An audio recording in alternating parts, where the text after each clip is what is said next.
I hope अच्छे होंगे। आज हम डिस्कस करेंगे बीएड थर्ड सेमेस्टर में जो लेसन प्लान बनता है। तो लेसन प्लान सारी यूनिवर्सिटी का अलग अलग है। कोई यूनिवर्सिटी 10 बनवाती है, कोई 20, कोई 40, इस तरह का लेसन प्लान बनता है। और हम आपसे लेसन प्लान डिस्कस कर रहे हैं। 20 लेसन प्लान होगा और एक एक करके हम वीडियो डालते रहेंगे। और ये सब्जेक्ट है कॉमर्स और इकोनॉमिक्स के हम कुछ देंगे वीडियो। तो चलिए स्टार्ट करते हैं। ये कॉमर्स सब्जेक्ट है, तो आपको लेसन प्लान कैसे बनाना है। तो देखिए फॉर्मेट ऐसे ही रहेगा। ये फॉर्मेट में ऐसे ही आपको लेसन प्लान डालना है, मतलब पाठ योजना डालना है। ये हिंदी में हम आप से पूरा डिस्कस करेंगे। फिर ये ऐसे क्लास डालना है, चक्र डालना है, अवधि डालनी है। और फिर क्लास में देखिए कॉमर्स का ध्यान रखिएगा कि कॉमर्स में 9th 10th और 11th 12th में कॉमर्स होता है, कॉमर्स के स्टूडेंट। और टॉपिक भी आप ध्यान रखिएगा कि जैसे 9th के जो बुक में जो सब्जेक्ट होगा, जो उसमें ये टॉपिक है कि नहीं, उस हिसाब से आप डालिएगा।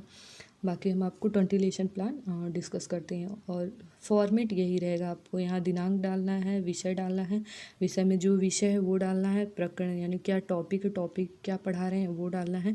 फिर यहाँ सामान्य उद्देश्य में कुछ लोग 4 डालते हैं, कुछ लोग 5 डालते हैं।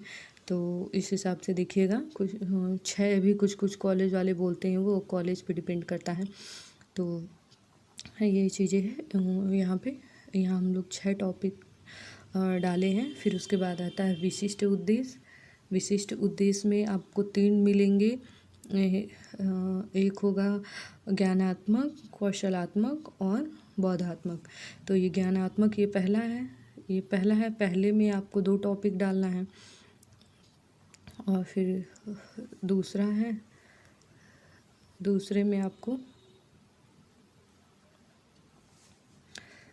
में आपको देखिए भावनात्मक है यहाँ दूसरा। और ये तीसरा है कौशलात्मक, इसमें भी 2 टॉपिक है। फिर उसके बाद आपको डालना है, उसके बाद अब ये क्या क्या सामग्री यूज़ कर रही हैं उसका अच्छे से आप बताएंगे, क्या क्या सामग्री आप यूज़ कर रही हैं।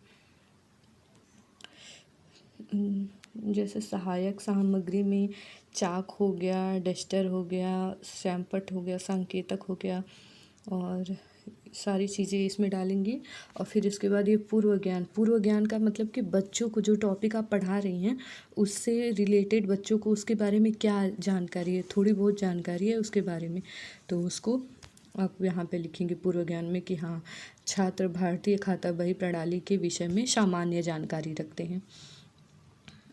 फिर उसके बाद आगे आपको इस तरह का फॉर्मेट बनाना है। इस तरह का फॉर्मेट ध्यान रखिएगा, फॉर्मेट यही रहे। और ये जो टॉपिक है इसमें देखिए जैसे हम पॉइंट करके प्रस्तावना प्रश्न है। फिर ये छात्र अध्यापक क्रिया है। फिर ये छात्र प्रतिक्रिया कर रहे हैं कि क्या उत्तर देना, हम क्या पूछेंगे तो छात्र क्या उत्तर देंगे। फिर उसके बाद से ये जैसे 4 हैं क्रम में हमने 4 डाले हैं पॉइंट करके।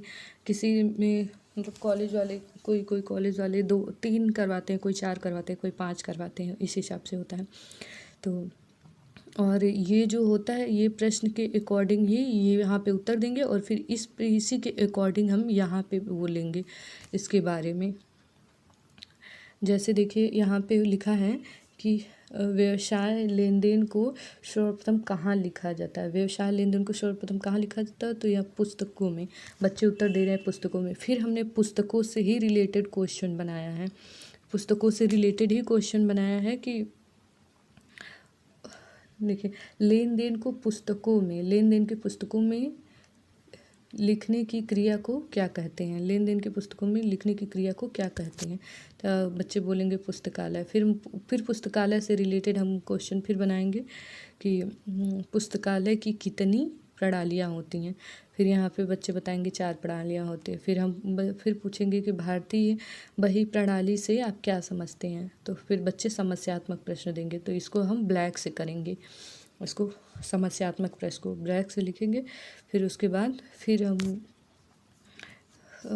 कथन का हम ये उद्देश्य कथन की हम आज बच्चों को क्या पढ़ाएंगे और कैसे ये चीज़ें करेंगे, तो उसके बारे में है। उद्देशात्मक कथन में छात्र आज हम मतलब हम बताएंगे कि आज हम भारतीय खाता बही प्रणाली का विस्तार से अध्ययन करेंगे। फिर उस यहाँ ये हो गया। फिर इसके बाद अगले पेज से हम वो करेंगे, अगले पेज से हम इसे स्टार्ट करेंगे। और ध्यान रखिए कि फॉर्मेट यही रहेगा, जैसे कि 1 2 3 4 लाइन है ऐसे करके, मतलब ये हो गया, ये हो गया, फिर ये हो गया, ये हो गया, ये हो गया, ये हो गया, ऐसे हम फॉर्मेट इसको ऐसे ही बनाएंगे। तो इसमें हम पहला लिखे हैं शिक्षण बिंदु। इसमें क्रम संख्या डालेंगे, फिर शिक्षण बिंदु डालेंगे, फिर छात्र अध्यापक क्रिया डालेंगे, फिर उसके बाद छात्र क्रिया डालेंगे, फिर शिक्षण विधि है, फिर शिक्षण सहायक सामग्री है, फिर श्यामपट्ट कार्य है। तो इसको ऐसे ही लिखेंगे, इसको ऐसे 2 पेज में करके लिखना है। तो दोनों 2 पेज में ऐसे करके। तो और यहाँ पे हम विकासात्मक प्रश्न डालेंगे। विकासात्मक प्रश्न में हम 2 क्वेश्चन ऐसे पूछेंगे। तो 2 क्वेश्चन ऐसे छोटे छोटे पूछेंगे, जिससे बच्चे का जैसे IQ टेस्ट हो पाए, बच्चे का नॉलेज की क्या है, जिगजैग टाइप का क्वेश्चन पूछेंगे। फिर बच्चे उससे रिलेटेड यहाँ आंसर देंगे। जैसे हमने पूछा यहाँ पुराने समय में लेखा किस में होता है, और क्वेश्चन मार्क, तो बच्चे जवाब देते हैं बहियों में। तो हमने शिक्षण विधि में डाला है कि प्रश्न उत्तर विधि है। फिर उसके बाद श्यामपट्ट कार्य में तो हमने यहाँ कुछ भी नहीं लिखा, मगर जब यहाँ व्याख्यान करेंगे तो यहाँ एक चार्ट पेपर को छोटा सा काट के उसमें कुछ इसी में का टॉपिक यहाँ पे लिखेंगे। जैसे यहाँ पे हमने कुछ जो चीज़ें लिखी है उसी का छोटा सा कोई टॉपिक उसी में से लिख के वहाँ लिखेंगे। जैसे यह भाषा हिंदी, उर्दू, मड़िया मतलब हर भाषा में बनाई जा सकती है। तो यहाँ एक छोटा सा पेपर का कटिंग करके और इसमें हम लिख देंगे कि इसको हर भाषा में बनाया जाता है। तो ऐसे करेंगे। यहाँ दो क्वेश्चन हम जिगजैग टाइप का 2 क्वेश्चन पूछेंगे। फिर उसके बाद फिर यहाँ हम उसका पूरा जो हमको टॉपिक पढ़ाना है उसका पूरा आंसर लिखेंगे, लिख बताएंगे। फिर उसके बाद से यहाँ एक्सप्लेनेशन करेंगे कि छात्र ध्यानपूर्वक पढ़ रहे हैं। फिर शिक्षण विधि में है व्याख्यान। फिर उसके बाद श्यामपट्ट कार्य में हमने क्या कार्य दिया बच्चों को, और फिर यहाँ से फिर दूसरा टॉपिक स्टार्ट करेंगे। दूसरा टॉपिक में फिर विकासात्मक क्वेश्चन डालेंगे। फिर उसमें भी जिगजैग टाइप का 2 क्वेश्चन पूछेंगे, फिर उससे रिलेटेड बच्चे आंसर देंगे। फिर हमने शिक्षण विधि में क्या प्रश्न किया, तो प्रश्न उत्तर विधि। और फिर ये हमने श्यामपट्ट कार्य में कुछ नहीं दिया, और शिक्षण सहायक सामग्री में भी हमने कुछ नहीं यूज़ किया, तो उसको ऐसे ब्लैंक छोड़ देंगे। फिर यहाँ से जब हम अपना एक्सप्लेनेशन देंगे, बच्चों को पढ़ाना भी स्टार्ट करेंगे कि भारतीय बही खाता प्रणाली की विशेषता क्या है। तो जैसे पढ़ाते जाएंगे, ये टॉपिक 1, ये टॉपिक 2 जैसे पढ़ाते जाएंगे, फिर तो बच्चे ध्यानपूर्वक सुनेंगे उसका। फिर हम उसको डालेंगे व्याख्यात्मक। फिर यहाँ पे एक चार्ट ऐसे बना करके और इसी में से कुछ इम्पोर्टेंट बिंदु को यहाँ पे लिखेंगे। ध्यान रहे कि ये चार्ट पेपर इस लाइन से बाहर ना जाए, इसलिए इस लाइन को थोड़ा ऐसे बड़ा बनाएं कि ये इस लाइन से मतलब इसमें चार्ट पेपर एडजस्ट हो जाए। अगर नहीं एडजस्ट हो तो चार्ट पेपर को, जैसे इतना बड़ा चार्ट पेपर है तो उसको ऐसे फोल्ड करके मतलब ऐसे लगा दे, उसको ऐसे ही फोल्ड कर दे, उसको फोल्ड करके ऐसे लगा दे, उसको मोड़ करके, मगर इस लाइन से बाहर नहीं जाना चाहिए, इस लाइन से और इस लाइन से बाहर नहीं जाना चाहिए। ठीक है, और ये हो गया। ऐसे ही 4 टॉपिक करके डालेंगे, 4 पॉइंट 5 पॉइंट जितना हो बोलेंगे कॉलेज वाले उतना डालेंगे इसको। फिर और सब फॉर्मेट में यही चीज़ें होगी। यहाँ विकासात्मक प्रश्न होगा, यहाँ विकासात्मक प्रश्न होगा, फिर उसी से रिलेटेड क्वेश्चन पूछेंगे, करेंगे। और जहाँ जहाँ भी हम व्याख्या कर रहे हैं उसका यहाँ पे हम चार्ट बनाएंगे। ध्यान रहे, जहाँ जहाँ हम व्याख्या कर रहे हैं वहाँ पे हम चार्ट बनाएंगे इसका। और ऐसे ही 2 पेज में हमें बनाना है।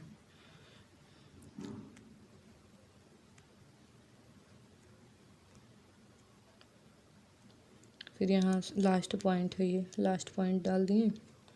फिर उसका ऐसे टॉपिक कर करके ऐसे लिख दिए।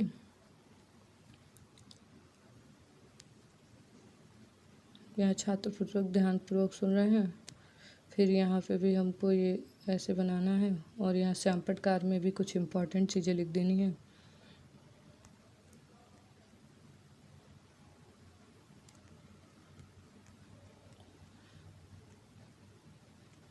ये बोधात्मक प्रश्न है। बोधात्मक प्रश्न में ध्यान रखना है कि आप कॉलेज वाले कितना बताते हैं, अपनी यूनिवर्सिटी वाले जितना बताएंगे उस हिसाब से डालना है। जैसे हमने यहाँ 4 बस बोधात्मक प्रश्न में डाला है, 1 2 3 4। और ये ऐसा होना चाहिए कि पेपर ये बहुत छोटा छोटा क्वेश्चन होना चाहिए, और जो हमने पीछे पढ़ाया है उसी से रिलेटेड छोटा क्वेश्चन होना चाहिए। उसी में से छांट के छोटे क्वेश्चन बनाएंगे और उसका आंसर यहाँ पे हम लिखेंगे। इस तरह का एक ब्लैक कलर का चार्ट पेपर लाएंगे और उसमें उसको लिखेंगे सारा। और इसमें भी फॉर्मेट वही होगा। यहाँ दिनांक डालेंगे, फिर विषय डालेंगे, टॉपिक डालेंगे, फिर कक्षा डालेंगे, चक्र डालेंगे, मतलब समय पीरियड डालेंगे और समय अवधि डालेंगे। फिर उसके बाद जितना क्वेश्चन 4 क्वेश्चन वहाँ पे हमने किया था उसका आंसर यहाँ पे हम उसको लिखेंगे। फिर उसके बाद से निर्देशन और नियंत्रण में हम छात्र को किस तरह का सजेशन दे रहे हैं उस चीज़ के बारे में लिखवाएंगे, उस चीज़ के बारे में करवाएंगे। जैसे अध्यापक छात्रों को श्यामपट्ट कार्य अपनी अभ्यास पुस्तकों में करने का निर्देश देते हैं और निरीक्षण करते हैं क्लास का, वो चीज़ें हम यहाँ पे लिखेंगे। और फिर यहाँ पे पुनरावृत्ति प्रश्न है। पुनरावृत्ति प्रश्न में भी हम 4 या 5 जिस तरह का कॉलेज वाले बताएंगे उस हिसाब से हम डालेंगे। पुनरावृत्ति प्रश्न में हम लोगों को यहाँ 5 बताया था ना, हमने 5 डाला हुआ है। और फिर उसके बाद गृह कार्य में आपको ध्यान रखना है कि मतलब क्वेश्चन ऐसे बनाना है कि लॉन्ग भी हो, लॉन्ग टाइप का हो क्वेश्चन। और पुनरावृत्ति में मतलब ऐसे बनाएंगे कि बस आंसर हमें एक शब्द में मिल जाए। जैसे हमने यहाँ पे देखिए लिखा है कि रोक, देखिए जैसे दूसरा पॉइंट पढ़िए, तीसरा पॉइंट पढ़िए कि रोकड़ बही में जमा पक्ष किस ओर लिखा जाता है। तो ये सबको पता है कि ऐसे डेबिट या क्रेडिट करके ऐसे हम दाएं पक्ष में लिखते हैं या बाएं पक्ष में लिखते हैं। या फिर ये 5वां है, देखिए कि भारतीय बही खाता प्रणाली कैसी प्रणाली है। तो इसमें आपका जो आंसर आएगा वो सबसे प्राचीन प्रणाली है, मतलब ऐसे एक शब्द में आंसर आए तो उस चीज़ को ऐसे लिखना है। इतना ऐसा छोटा छोटा क्वेश्चन बनाना। बाकी गृह कार्य में आपको थोड़े लॉन्ग टाइप के क्वेश्चन बनाने हैं कि उसमें सारा कवर हो जाए। तो आप इस तरह देख करके इसको बनाइए। बाकी आपको अगर वीडियो अच्छा लगा तो लाइक शेयर सब्सक्राइब ज़रूर करिए और दोस्तों में शेयर करिए। Thank you for watching.